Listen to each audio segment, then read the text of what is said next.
I moved into this old house 2 weeks ago. Cheap rent, quiet neighborhood, nothing special.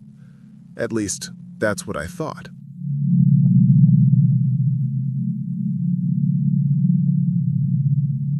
The first night, I heard something strange coming from the end of the hallway.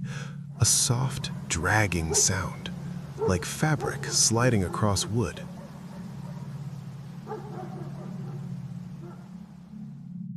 I told myself it was the pipes, or maybe the house settling. But then I realized the sound was coming from the small storage closet, the one with the door that doesn't fully close. The realtor warned me about it. "It swells in the humidity," she said. "You just need to force it a little." But that's not true. The door doesn't close because something inside pushes back.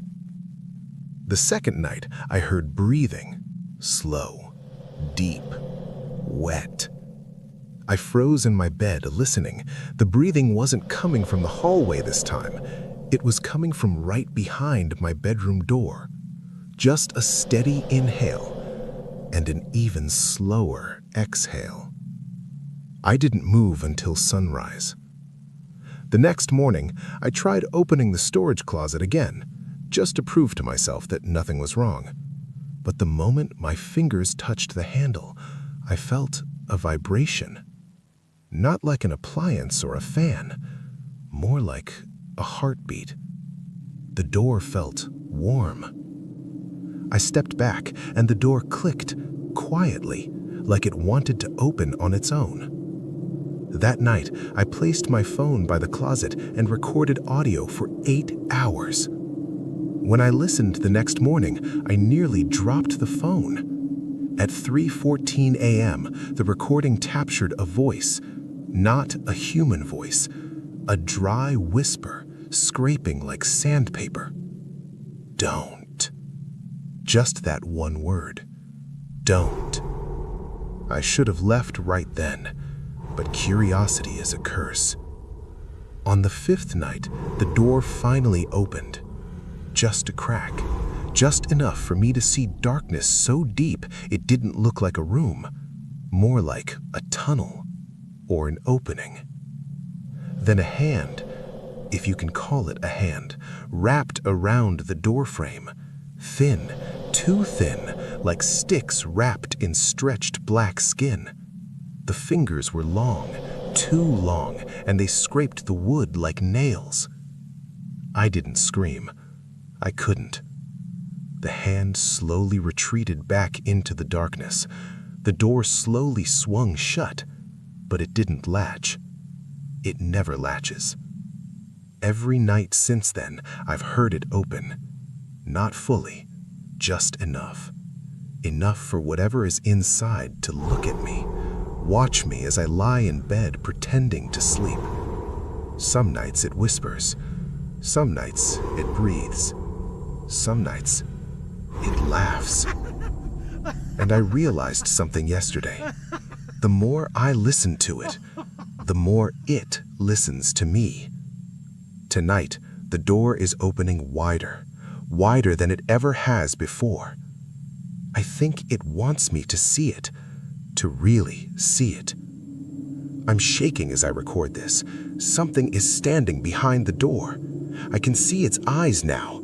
There are too many of them. They blink at different times. They're all focused on me. It's stepping forward. The breathing isn't behind the door anymore. It's right in front of me. If someone finds this recording, please don't open the door. Don't do what I did.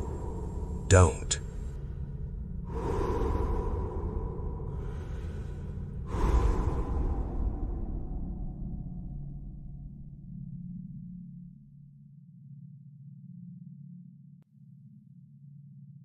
If you found this recording by accident, you were not supposed to.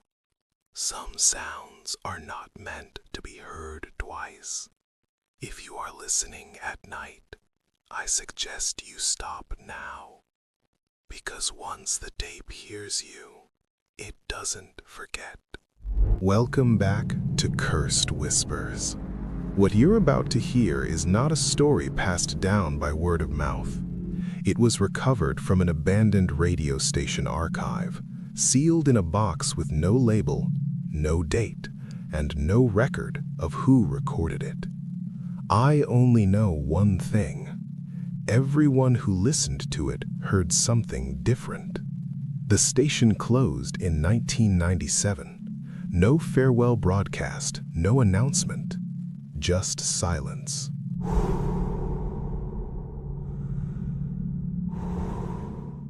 Years later, an audio archivist was sent to catalog what remained. Dust-covered shelves, flickering lights, and a single cassette tape sitting apart from the rest. No writing, no branding, only a number scratched into the plastic.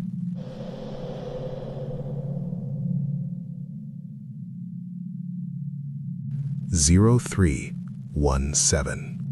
The tape was cold to the touch, and when he picked it up, the clock on the wall stopped. The archivist played the tape expecting static. At first, that's all there was. White noise. Then, breathing. Slow. Uneven. The voice emerged beneath the hiss, not speaking, listening. Then it whispered, "You came back." The archivist froze. He had never been there before. At least, he thought he hadn't. After that night, things changed. Recordings he made at home contained fragments of the same voice, pauses in his own speech filled with whispers, sometimes saying his name, sometimes finishing his sentences. He stopped sleeping, and when he did, he dreamed of rewinding again and again.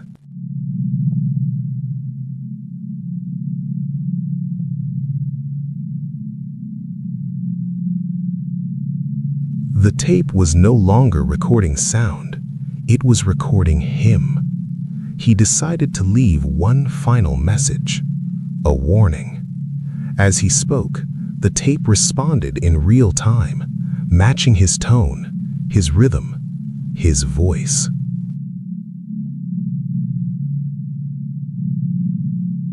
If you are hearing this, it means the tape works. And then, silence. The tape was returned to the shelf, unlabeled, waiting.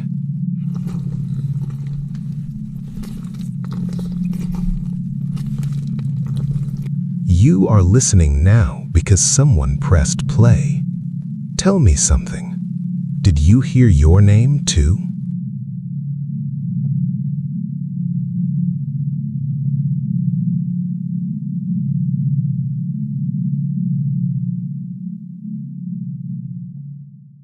Have you ever seen something in the mirror that wasn't you?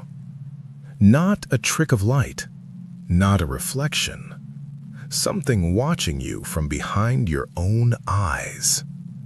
They say mirrors are windows, but some mirrors don't show what's real. They show what watches.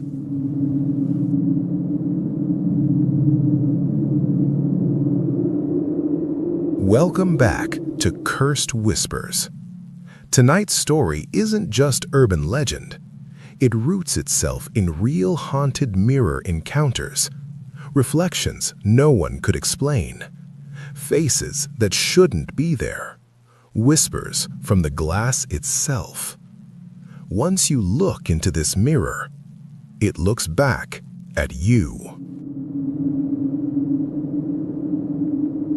A family moved into a house left untouched for decades. In the attic, beneath dust and old newspapers, they found a large, ornate mirror, its frame carved with strange symbols. At first, they thought it antique. Soon they realized it was ancient. Strange things began almost immediately. Clocks stopped when anyone stood before it. The dog refused to enter the room. Reflections seemed delayed, like watching someone else's memories. No one knew its history, until the neighbors whispered.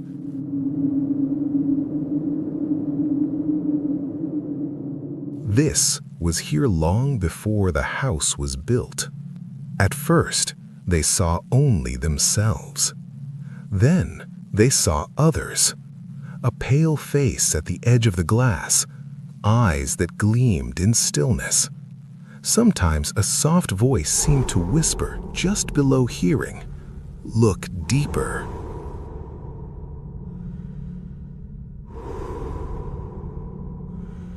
One night, the daughter said her reflection moved after she did, flickering, glitching, as if the mirror had its own mind.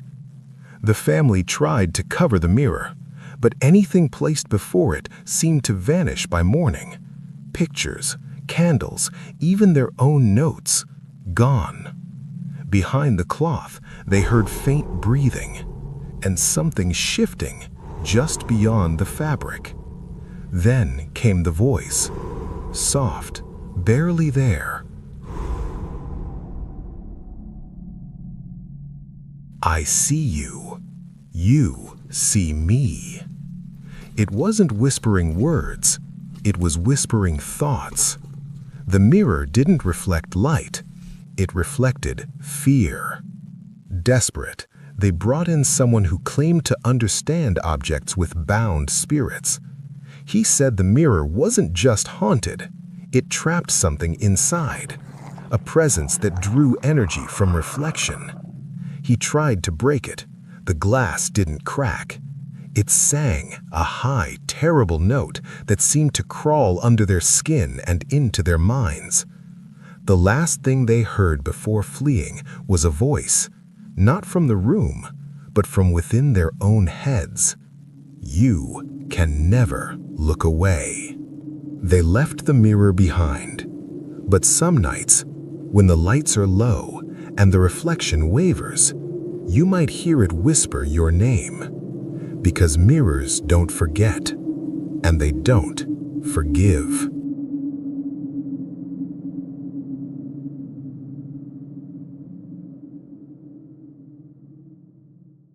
Have you ever noticed how certain objects seem to follow you? Not physically, but in memory. A sound you can't forget? A reflection that lingers too long? A place that feels familiar even when you've never been there?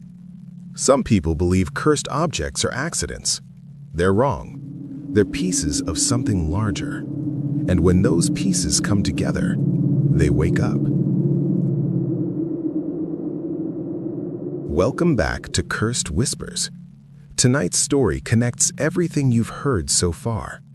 The listening tape, the impossible voicemail, the mirror that watches back, and the house that remembers everyone who enters. These were never separate incidents. They were signals. And someone finally noticed the pattern. 2019, a private researcher began cataloging unexplained artifacts recovered from abandoned properties. Cassette tapes with no origin, phones that rang with disconnected numbers, mirrors removed from houses where no one stayed longer than a night. When he reviewed the materials, something stood out. Every object came from the same rural region. Every location shared the same timeline of abandonment. And every artifact reacted when placed near another. The tape emitted faint static when near the mirror. The voicemail activated without power. Reflections shifted. Sounds changed. It was as if the objects recognized each other. Against all advice, the researcher brought the objects together inside the abandoned house from video 4. The moment the tape recorder clicked on, the mirror darkened. Not cracked, not broken, just deeper. The phone rang once, no number, no signal. When he answered, the voice on the line wasn't speaking words, it was breathing. And beneath the breathing, the sound of rewinding tape. The house reacted. Doors closed. Footsteps moved. The air felt charged, heavy, aware. Something wasn't haunting the objects. The objects were fragments of it. Old records revealed the truth. Decades ago, a private audio research group experimented with perception, sound, reflection, memory. They believed consciousness could be recorded, not on film, not on tape, but in awareness itself. The experiment failed, the building was abandoned, but fragments remained. The tape learned to listen, the mirror learned to watch, the house learned to remember. And now they were complete. As the objects synchronized, the researcher heard it clearly, not from the tape, not from the phone, not from the mirror, from inside his own head. A calm voice, familiar. "You found us." The lights went out. The tape rewound itself. The mirror reflected a room that no longer existed. The last recorded audio captured one sentence: "We are not cursed. We are unfinished." The house was sealed. The objects disappeared. No official explanation was given, but people still report strange things. Old tapes activating, phones ringing with no signal, mirrors reflecting rooms they don't recognize. If you've watched every video in this series, there's a chance you've already interacted with it. Because once something learns you, it never forgets.